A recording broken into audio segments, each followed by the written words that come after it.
और लोगों के यहाँ चाहे जो होता हो, तुलसी महतो अपनी लड़की सुभागी को लड़के रामू से जौ भर भी कम प्यार न करते थे। रामू जवान होकर भी काठ का उल्लू था। सुभागी 11 साल की बालिका होकर भी घर के काम में इतनी चतुर और खेती बाड़ी के काम में इतनी निपुण थी कि उसकी माँ लक्ष्मी दिल में डरती रहती कि कहीं लड़की पर देवताओं की आंख न पड़ जाए। अच्छे बालकों से भगवान को भी तो प्रेम है, कोई सुभागी का बखान न करे, इसलिए वह अनायास ही उसे डांटती रहती थी। बखान से लड़के बिगड़ जाते हैं, यह भय तो न था, भय था नज़र का। वही सुभागी आज 11 साल की उम्र में विधवा हो गई। घर में कोहराम मचा हुआ था। लक्ष्मी पछाड़े खाती थी, तुलसी सिर पीटते थे। उन्हें रोते देखकर सुभागी भी रोती थी। बार बार माँ से पूछती, क्यों रोती हो अम्मा? मैं तुम्हें छोड़कर कहीं न जाऊंगी, तुम क्यों रोती हो? उसकी भोली बातें सुनकर माता का दिल और भी फटा जाता था। वह सोचती थी, ईश्वर तुम्हारी यही लीला है, जो खेल खेलते हो वह दूसरों को दुख देकर। ऐसा तो पागल करते हैं, आदमी पागलपन करे तो उसे पागल खाने भेजते हैं, मगर तुम जो पागलपन करते हो उसका कोई दंड नहीं। ऐसा खेल किस काम का कि दूसरे रोएं और तुम हंसो? तुम्हें तो लोग दयालु कहते हैं, यही तुम्हारी दया है। और सुभागी क्या सोच रही थी? उसके पास कोठरी भर रुपए होते तो वह उन्हें छिपाकर रख देती। फिर एक दिन चुपके से बाजार चली जाती और अम्मा के लिए अच्छे अच्छे कपड़े लाती।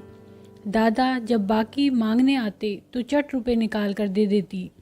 अम्मा दादा कितने खुश होते। जब सुभागी जवान हुई तो लोग तुलसी महतो पर दबाव डालने लगे कि लड़की का घर कहीं कर दो। जवान लड़की का यूं फिरना ठीक नहीं। जब हमारी बिरादरी में इसकी कोई निंदा नहीं है तो क्यों सोच विचार करते हो? तुलसी ने कहा, भाई मैं तो तैयार हूँ, लेकिन जब सुभागी भी माने, वह किसी तरह राजी नहीं होती। हरिहर ने सुभागी को समझा कर कहा, बेटी हम तेरे ही भले को कहते हैं, माँ बाप अब बूढ़े हुए, उनका क्या भरोसा, तुम इस तरह कब तक बैठी रहोगी? सुभागी ने सिर झुकाकर कहा, चाचा मैं तुम्हारी बात समझ रही हूँ, लेकिन मेरा मन घर करने को नहीं कहता। मुझे आराम की चिंता नहीं है, मैं सब कुछ झेलने को तैयार हूँ और जो काम तुम कहो वह सिर आँखों के बल करूँगी, मगर घर बसाने को मुझसे न कहो। जब मेरा चाल कुचाल देखना तो मेरा सिर काट लेना। अगर मैं सच्चे बाप की बेटी होंगी तो बात की भी पक्की होंगी। फिर लज्जा रखने वाले तो भगवान हैं, मेरी क्या हस्ती है कि अभी कुछ कहूँ। उज्जड़ रामू बोला, तुम अगर सोचती हो कि भैया कमावेंगे और मैं बैठी मौज करूँगी तो इस भरोसे न रहना। यहाँ किसी ने जन्म भर का ठीका नहीं लिया है। रामू की दुल्हन रामू से भी 2 अंगुल ऊंची थी। मटक कर बोली, हमने किसी का कर्ज थोड़े ही खाया कि जन्म भर बैठे भरा करें। यहाँ तो खाने को भी महीन चाहिए, पहनने को भी महीन चाहिए। यह हमारे बूते की बात नहीं। सुभागी ने गर्व से भरे हुए स्वर में कहा, भाभी मैंने तुम्हारा आसरा कभी नहीं किया और भगवान ने चाहा तो कभी करूँगी भी नहीं। तुम अपनी देखो, मेरी चिंता ना करो। रामू की दुल्हन को जब मालूम हो गया कि सुभागी घर न करेगी तो और भी उसके सिर हो गई। हमेशा एक न एक खुचड़ लगाई रहती। उसे रुलाने में जैसे उसको मज़ा आता था। वह बेचारी पहर रात से उठकर कूटने पीसने में लग जाती, चौका बर्तन करती, गोबर पाथती, फिर खेत में काम करने चली जाती। दोपहर को आकर जल्दी जल्दी खाना पकाकर सबको खिलाती। रात को कभी माँ के सिर में तेल डालती, कभी उसकी देह दबाती। तुलसी चिलम के भक्त थे, उन्हें बार बार चिलम पिलाती। जहाँ तक अपना बस चलता माँ बाप की कोई काम न करने देती। हाँ, भाई को न रोकती। सोचती यह तो जवान आदमी है, यह काम न करेंगे तो गृहस्थी कैसे चलेगी। मगर रामू को यह बुरा लगता। अम्मा और दादा को तिनका तक नहीं उठाने देती और मुझे पीसना चाहती है। यहाँ तक कि एक दिन वह जामे से बाहर हो गया। सुभागी से बोला, अगर उन लोगों का बड़ा मोह है तो क्यों नहीं अलग लेकर रहती हो? तब सेवा करो तो मालूम हो कि सेवा कड़वी लगती है कि मीठी। दूसरों के बल पर बाही बाही लेना आसान है, बहादुर वह है जो अपने बल पर काम करे। सुभागी ने तो कुछ जवाब न दिया। बात बढ़ जाने का भय था, मगर उसके माँ बाप बैठे सुन रहे थे। महतो से न रहा गया। बोले, क्या है रामू, उस गरीबिन से क्यों लड़ते हो? रामू पास आकर बोला, तुम क्यों बीच में कूद पड़े? मैं तो उसको कहता था। तुलसी, जब तक मैं जीता हूँ तुम उसे कुछ नहीं कह सकते। मेरे पीछे जो चाहे करना। बेचारी का घर में रहना मुश्किल कर दिया। रामू, आपकी बेटी बहुत प्यारी है तो उसे गले बांध कर रखिए, मुझसे तो नहीं सहा जाता। तुलसी, अच्छी बात है, अगर तुम्हारी यह मर्जी है तो यही होगा। मैं कल गांव के आदमियों को बुलाकर बंटवारा कर दूंगा। तुम चाहे छूट जाओ, सुभागी नहीं छूट सकती। रात को तुलसी लेटे तो वह पुरानी बात याद आई जब रामू के जन्मोत्सव में उन्होंने रुपए कर्ज लेकर जलसा किया था और सुभागी पैदा हुई तो घर में रुपए रहते हुए भी उन्होंने एक कौड़ी न खर्च की। पुत्र को रत्न समझा, पुत्री को पूर्व जन्म के पापों का दंड।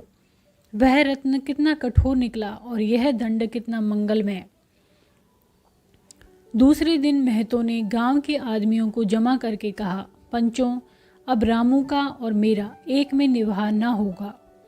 नहीं होता। मैं चाहता हूँ कि तुम लोग इंसाफ से जो कुछ मुझे दे दो वह लेकर अलग हो जाऊं।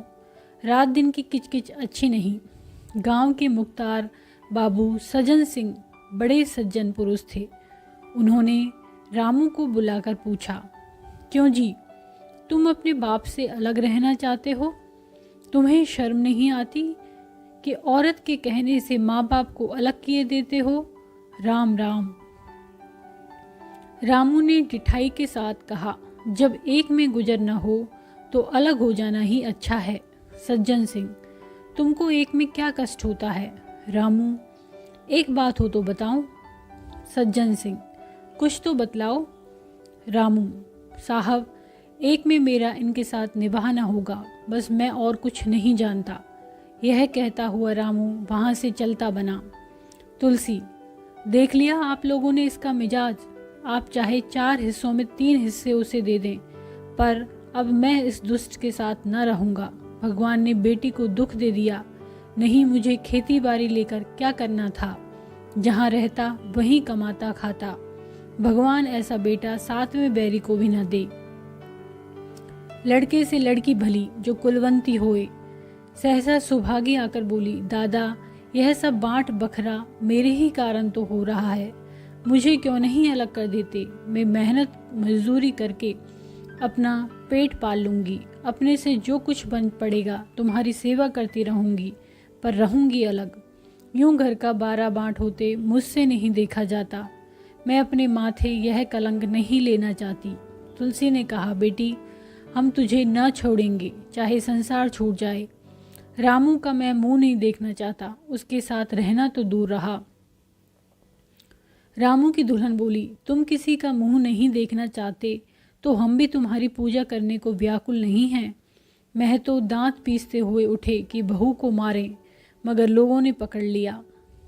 बंटवारा होते ही महतो और लक्ष्मी को मानो पेंशन मिल गई। पहले तो दोनों सारे दिन सुभागी के मना करने पर भी कुछ न कुछ करते ही रहते थे, पर अब उन्हें पूरा विश्राम था। पहले दोनों दूध घी को तरसते थे। सुभागी ने कुछ रुपए बचाकर एक भैंस ले ली। बूढ़े आदमियों की जान तो उनका भोजन है, अच्छा भोजन ना मिले तो वे किस आधार पर रहें? चौधरी ने बहुत विरोध किया, कहने लगे, घर का काम यूं ही क्या कम है, तू यह नया झंझट पाल रही है। सुभागी उन्हें बहलाने के लिए कहती, दादा, दूध के बिना मुझे खाना नहीं अच्छा लगता। लक्ष्मी ने हंसकर कहा, बेटी, तू झूठ कब से बोलने लगी? कभी दूध हाथ से तो छूती नहीं, खाने की कौन कहे? सारा दूध हम लोगों के पेट में ठूंस देती है। गांव में जहां देखो सबके मुंह में सुभागी की तारीफ। लड़की नहीं देवी है, 2 मर्दों का काम भी करती है, उस पर माँ बाप की सेवा भी की जाती है। सज्जन सिंह तो कहते यह उस जन्म की देवी है, मगर शायद महतो को यह सुख बहुत दिन तक भोगना ना लिखा था। 7-8 दिन से महतो को जोर का ज्वर चढ़ा हुआ था। देह पर कपड़े का तार भी नहीं रहने देते। लक्ष्मी पास बैठी रो रही थी। सुभागी पानी लिए खड़ी है। अभी एक क्षण पहले महतो ने पानी मांगा था, पर जब तक वह पानी लावे उनका जी डूब गया और हाथ पांव ठंडे हो गए। सुभागी उनकी यह दशा देखते ही रामू के घर गई और बोली, भैया चलो देखो, आज दादा न जाने कैसे हुए जाते हैं, 7 दिन से ज्वर नहीं उतरा।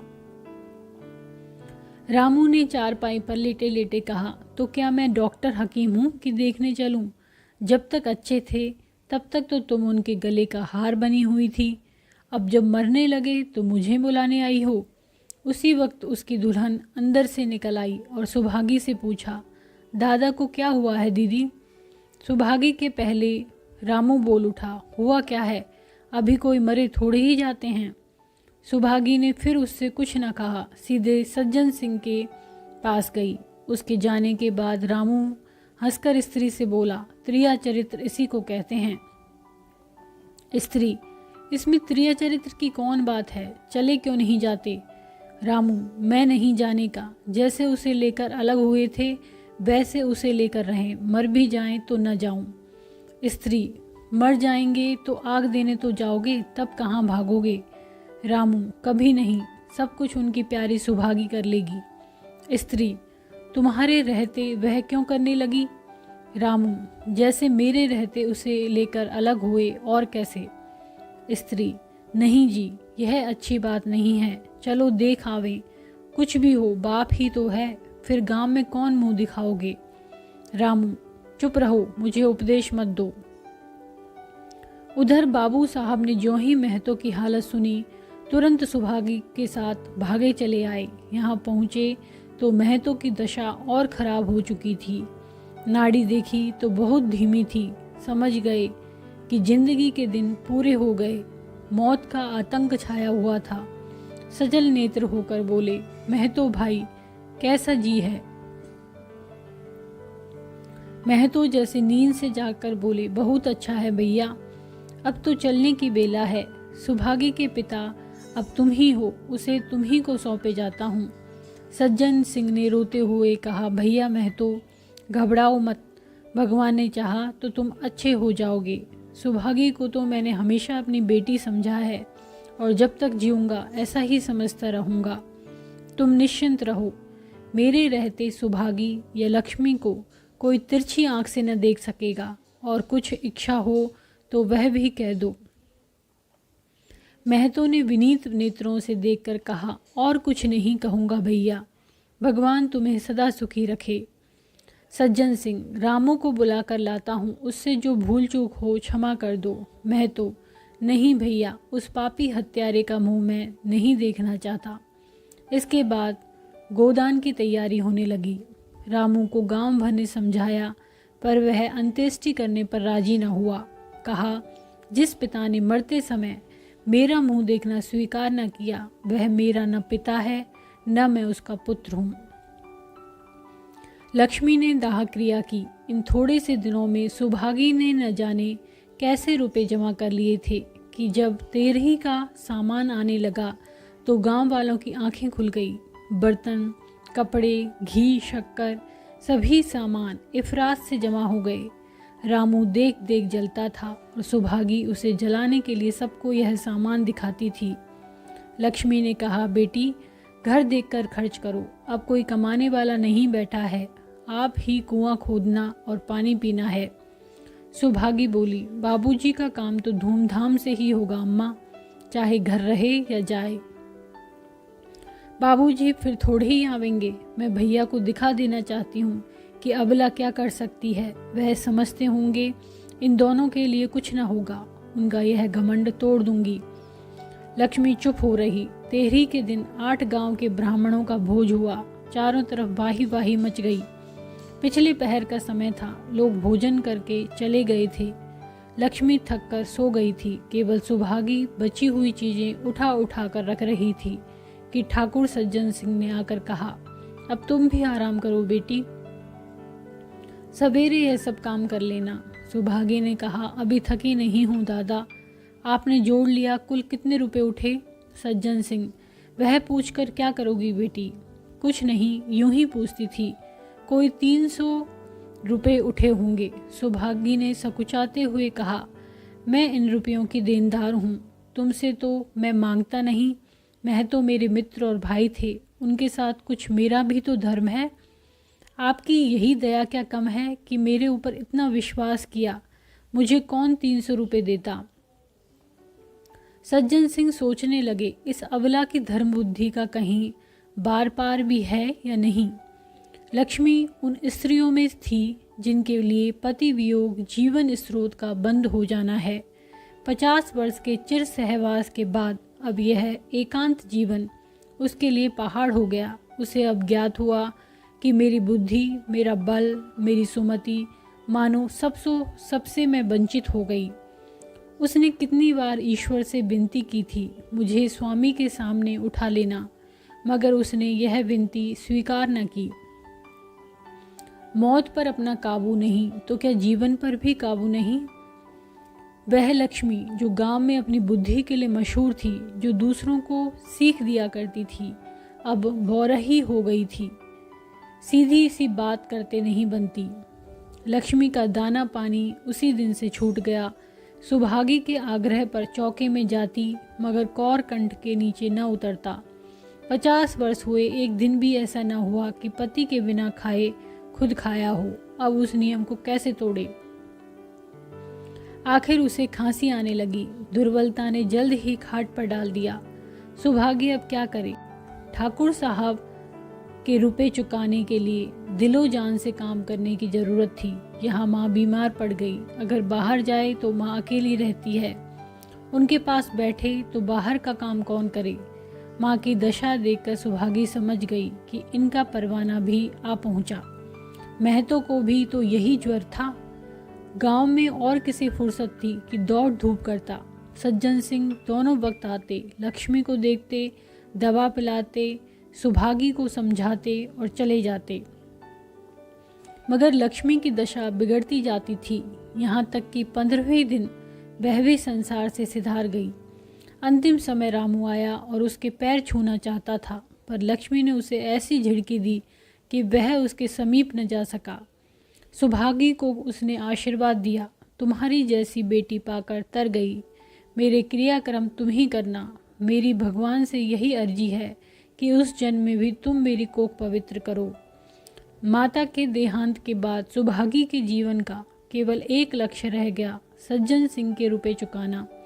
300 रुपये पिता के क्रियाक्रम में लगे थे, लगभग 200 माता के काम में लगे, 500 का ऋण था और उसकी अकेली जान।